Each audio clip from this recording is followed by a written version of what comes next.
Here's a new iOS 7 running on an iPhone 5. Installed this yesterday with not too many issues. It actually just took a little while, but it didn't fail or anything like a lot of people said it did on theirs. But here it is. So here's the new iOS 7. We'll show you from the lock screen.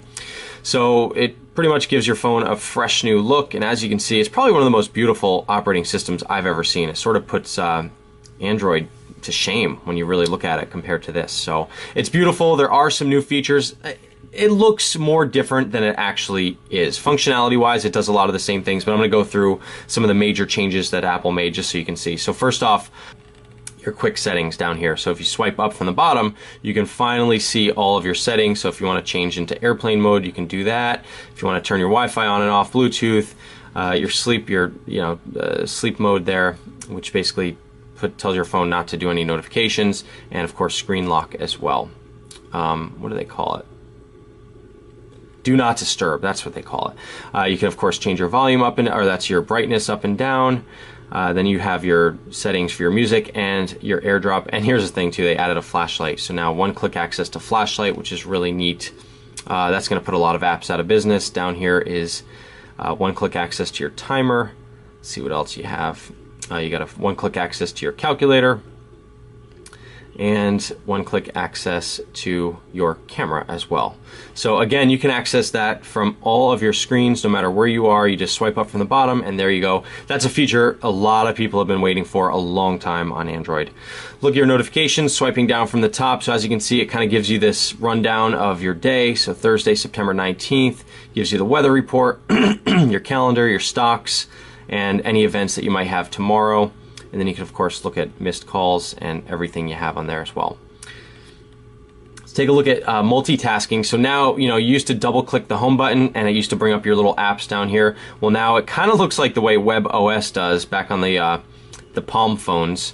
So if you swipe up here, you actually kill off your apps that way, so you close them out.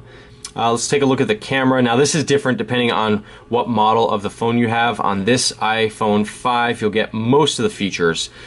So of course it has a new look. You can swipe to the left and the right to do different things. And I'll show you what these different things are. So first you have video. Take a quick video.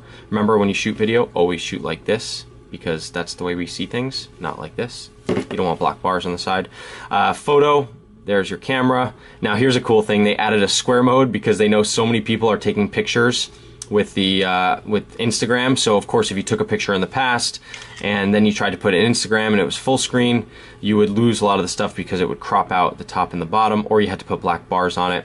This way you can take it so you actually see what's going to be in your picture way before you upload it to Instagram. And then here's your panoramic, so you can just slide your phone to the right and the left, or to the right when you take a panoramic picture. Let me show you what happens when you hold down the button now on the camera. It takes pictures fast. So now this is definitely not as fast as it's going to be on the iPhone 5S. When I tested that, it was really fast. It would take maybe up to 10 frames a second. Here's another little feature down here. If you see, they have filters built in, and you actually get a live view of the filters, so you can see what they would look like before you take your picture in them. And that's also obviously geared towards the Instagram crowd. All right, let's look at your photos after you've taken them. So here's your Photos app. And what they did is they organized your photos into moments. So as you can see, it says Los Angeles, Hollywood, North Van Ness, which is where I am right now. And if you select a picture, you can then share it from the bottom here. And of course, this all looks different. If you notice, there's this AirDrop here. So AirDrop's this really cool feature which lets you just share your photo via AirDrop, which means anyone that's nearby with a phone, you can share your picture right to their phone, and it sort of uploads it through the wireless network and downloads it to their phone. So that's a neat little way. And then of course you have other ways to share. You have iMessage, you have Mail, you have iCloud, you have Twitter, Facebook, and a new one is Flickr. And here's one of my big problems with the iPhone operating system versus Android, is that on Android, any app you install, you can pretty much add a share to button. On Apple, you have to be beholden to whatever they want you to share through. So Flickr was a nice touch that they added it, but of course, if you wanted to share to something like WhatsApp or GroupMe or a plethora of other ways, maybe a WordPress post, you just can't do it through here easily. So let's see your moments, and then you have collections. So there's a collection, and then you can go years. So it's kind of neat because a lot of people take a lot of pictures on their phone and then they just kind of get disorganized. So this is a neat way of seeing exactly where your pictures were taken, what years, and also where. And it's kind of just a nice way to organize your pictures. So Apple's doing a lot of the tough work for you instead of just having a camera roll of 10,000 pictures that you never know where they are. Let's go back to the airdrop feature. So you swipe up from the bottom. Right now you have 3 different options for your airdrop. So right now it's saying everyone. You can have it off. So if you don't want to have anyone see your phone, you can have it to, come on. You can have it to contacts, which is contacts only, or you can have it to everyone. So basically anyone with an iPhone nearby can send something to your phone. Mainly pictures, some videos, and I think that's about it. Maybe some music, not really sure on that one. Safari got a whole new look. Of course, the default browsing system that you have to deal with when you use an iPhone. And of course, it's kind of interesting that you can't change the default browser on here as much as you might want to, change it to Chrome or something like that. But this is what you get. You get this browser. So it's a nice browser. It works really well. I think it's one of the better mobile browsers out there. But at the same time, you don't really have a choice for the integrated browser. You have to use theirs. So if you look here, let's see here, what did they change? If you look here, now your windows look a little different. Let me open up another window, open up the New York Times, and now it kind of, again, reminds me of that Windows arrow look. So you can shift between windows like this, and then again, there's your other window. So, oh, and it just crashed. How about that? Let's take a look at iTunes Radio. So this is a big feature that a lot of people have been talking about. Of course, now you have free music on your iPhone. So if you press iTunes 100, there it goes, starts playing. It's beautiful, it's Apple, it looks great. You can fast forward to the next song. And of course, you can only fast forward, skip to the next song so many times before Apple says, no, no, no, hang on, we gotta pay all those licensing rights, just like Pandora. So let's see how many we get. 6, I think that's it. Yep, there you go. Now it's faded out, so you can't really select any more songs. We're on Rihanna. You got to listen to Stay until, I guess, the next hour happens. And if you want to check out different radio stations, let's see if now we can skip to the next song. So I guess if you change stations, you'll be able to switch to the next song, which is kind of unlike Pandora, because on Pandora, I think you have to...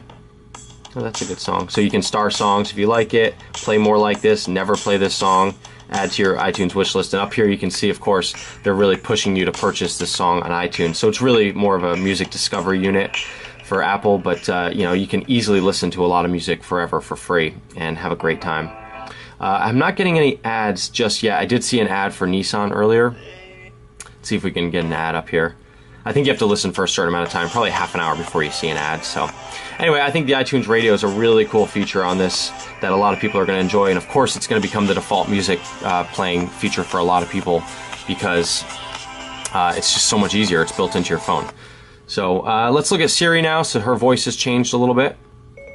What's the weather like today? It should be nice today.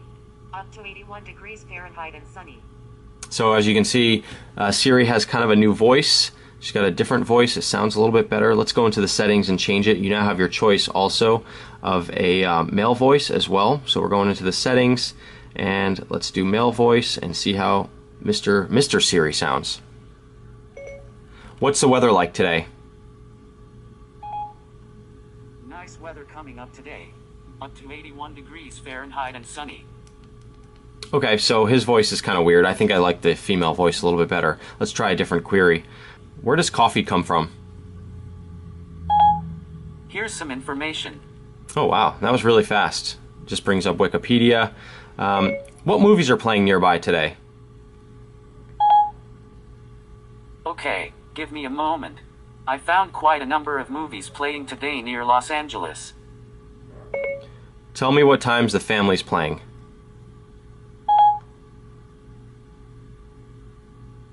Let me have a look. Here's what I found on the Okay, web. so I got a little caught up on that one. But anyway, Siri has a new look and feel, as you can see here.